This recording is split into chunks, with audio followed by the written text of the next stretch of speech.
Damos la bienvenida al ingeniero Patricio Alarcón, empresario quiteño. Él fue presidente de la Cámara de Comercio de Quito y también de la Federación de Cámaras de Comercio del Ecuador. Importante conocer su punto de vista, sus impresiones y expectativas sobre los resultados del viaje a China del presidente de la República, ingeniero Alarcón. Bienvenido.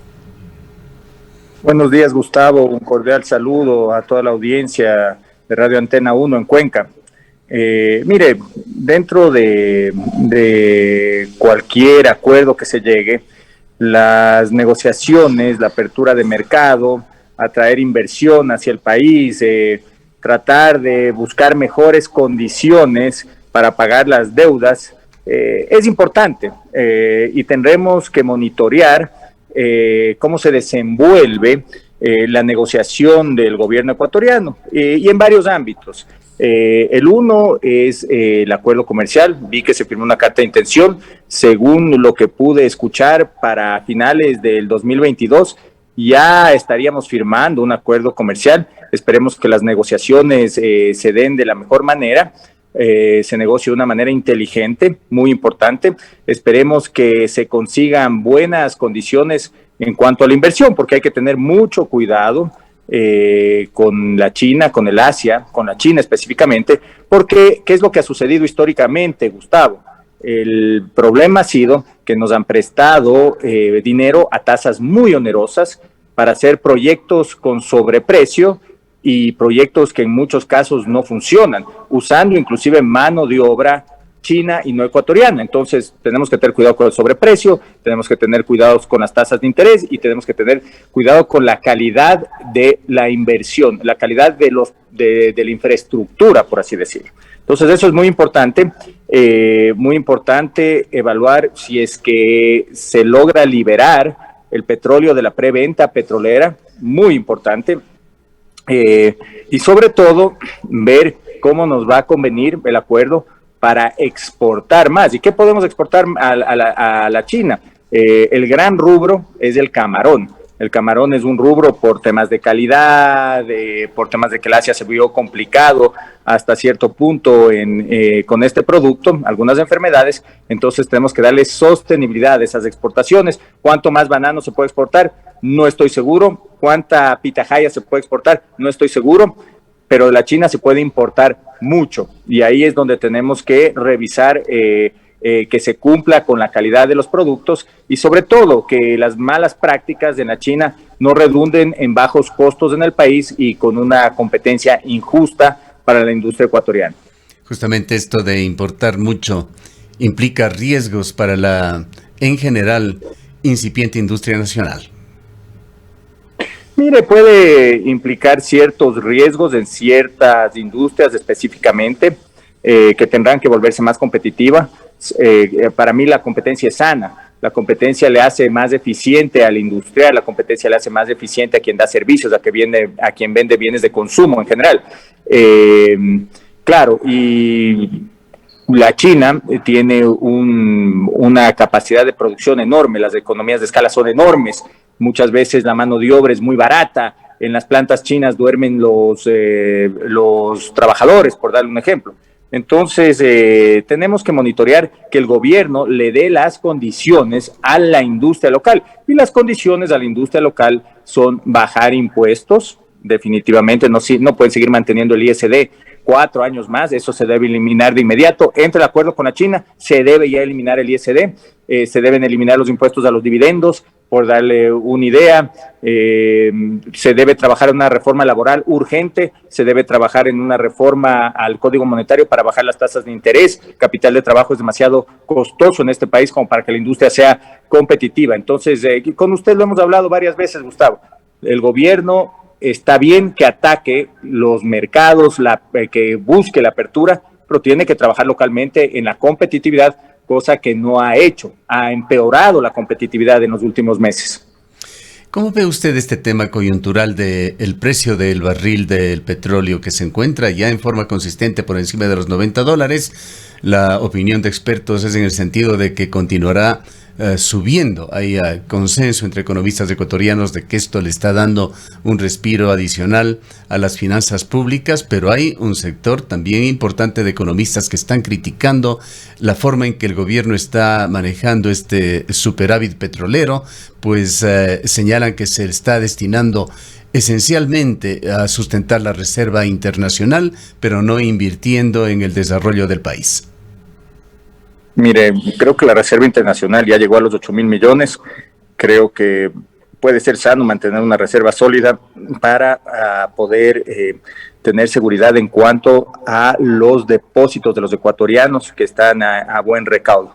Pero más allá de eso, el boom petrolero no debe manejárselo de la misma forma que ha venido sucediendo durante los últimos gobiernos, ya sea el gobierno de la dictadura, ya sea el gobierno del presidente Correa, en cuanto a que se malgasta el dinero. Cuando usted tiene alguna ventaja por un exceso de ingresos, lo que usted debería hacer es tratar de mantener un fondo de ahorro por cualquier problema. Acuérdese que durante el terremoto, me parece que fue en el 2016, tuvimos que endeudarnos para poder apalear en algo la crisis, y también se mal usó ese dinero. Pero más allá de eso, cuando usted tiene la posibilidad de generar más ingresos, usted no puede destinar esos ingresos al gasto corriente, usted no puede seguir gastando y además cobrando impuestos. Entonces, lo que el gobierno debería hacer en este momento, por último, si sigue gastando, es dejar de cobrar ciertos impuestos, y para eso debería también aprobar el boom petrolero, para darle un respiro al productor local, al comerciante local, en general, al empresario local. Entonces yo le hago una pregunta: si usted recauda, me invento, 1.000 millones más, 1.200 millones de dólares más, valga la oportunidad para bajar el impuesto de salida de divisas, que va a hacer que la economía se mueva más, va a traer inversión, le va a volver al país más amigable para la inversión. Entonces, sí, yo creo que el gobierno, así esté mejorando los ingresos por el precio del petróleo, tiene que ser mucho más eficiente y debería aprovechar para bajar ciertos impuestos. Usted fue muy crítico con los proyectos económicos presentados por Guillermo Lasso, que inicialmente lo hizo con la ley creando oportunidades, luego se transformó esto en la reforma tributaria. En esencia, recordamos de un diálogo que mantuvimos con usted previo a lo que se dio en la Asamblea y la aprobación de la reforma tributaria. Usted consideraba que la forma en que estaba propuesta no contribuía a la recuperación económica, que más bien debilitaba al empresariado y que tampoco incentivaba la recuperación del empleo. ¿Continúa pensando así? Definitivamente, siempre pensaré así. Cuando usted le quita liquidez al empresario, cuando usted le quita liquidez al ciudadano que tiene su patrimonio, cuando usted le quita liquidez a quien ha llegado a progresar por medio de una relación de dependencia, usted está afectando a la economía. Usted le está quitando liquidez al mercado para darle ese dinero a la burocracia, una burocracia ineficiente, una burocracia que no está generando valor en la sociedad. Entonces, claro, quitar impuestos o cobrar impuestos para quitarle dinero al ciudadano para mantener el gasto público no va a ayudar a que se mejore la economía. Lo que ayudaría a que se mejore la economía es generar las condiciones para que el empresario pueda vender sus productos con menos costo, incrementar el volumen de ventas y que se pueda contratar más, que se pueda vender más, y así la economía entraría en un círculo virtuoso. Pero nunca, en ningún país del mundo, la solución ha sido subir impuestos para sacar a la economía en adelante. En eso han cometido un error garrafal y lamentablemente lo que generan es un descontento a quien le cobran impuestos, la economía no crece, la gente sigue pensando que antes estuvimos mejor y lamentablemente le dan fuerza a un modelo que fracasó. Y es lamentable porque lo veremos en las próximas elecciones.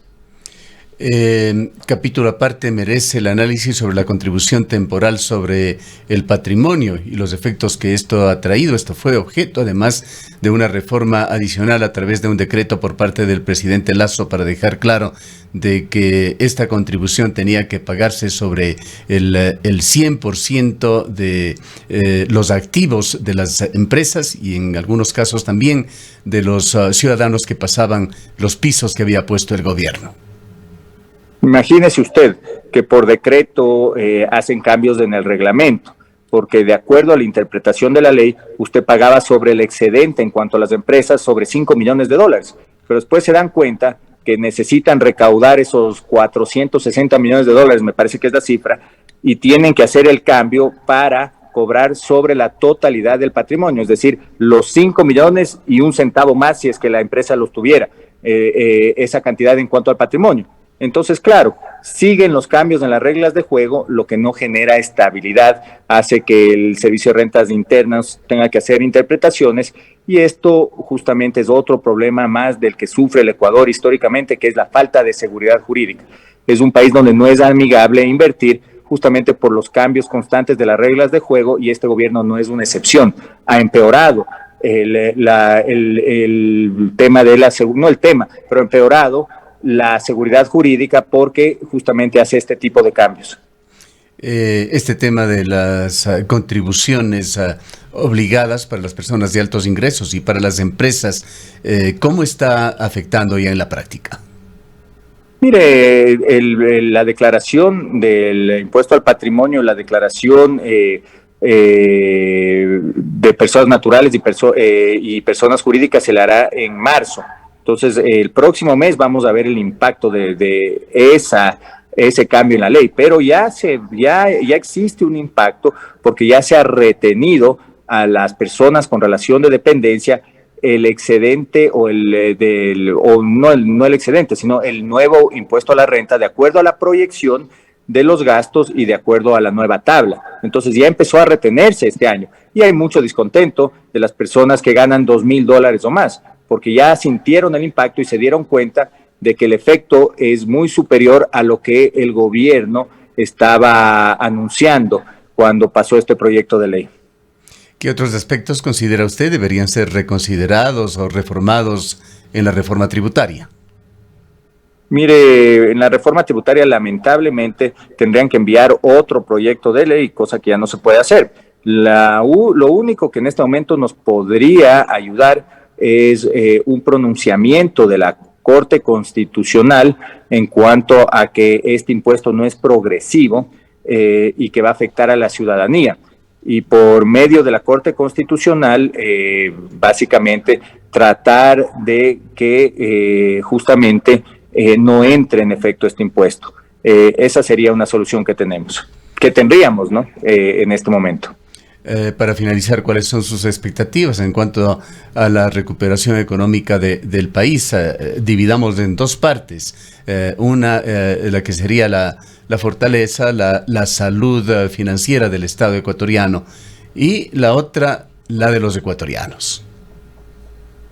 Mire, la salud económica del país tiene una relación directa a la salud económica de los ecuatorianos, ¿no es cierto?